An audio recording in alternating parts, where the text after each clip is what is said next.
దేశ రక్షణ శాఖ ఈ నెల 10 నుంచి 18వ తేదీ వరకు ఎక్స్ పూర్వీ ప్రహార్ పేరుతో అరుణాచల్ ప్రదేశ్లో యుద్ధ విన్యాసాలను చేపట్టింది. ఇందులో ఆర్మీ, వాయుసేన, నౌకాదళానికి చెందిన సైనికులు పాల్గొంటున్నట్లు రక్షణ శాఖ తెలిపింది. త్రివిధ దళాలు సమన్వయంగా సవాళ్లతో కూడుకున్న పర్వత ప్రాంతాల్లో సమర్థవంతంగా పనిచేయగల సామర్థ్యాన్ని పెంపొందించేందుకే ఈ విన్యాసాలను భారీ స్థాయిలో చేపట్టినట్లు ప్రకటించింది.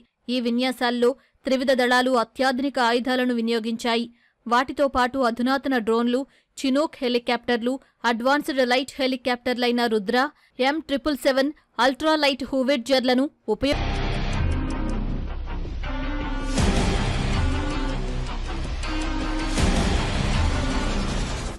త్రివిధ దళాలు సంయుక్తంగా కృత్రిమ మేధతో పనిచేసే అధునాతన ఆయుధ సంపత్తిని వినియోగిస్తూ అత్యంత కఠిన పరిస్థితుల్లో శత్రువులపై దాడులు చేయడం, వారిని తొదముట్టించేలా శిక్షణ తీసుకుంటున్నట్లు రక్షణ శాఖ తెలిపింది.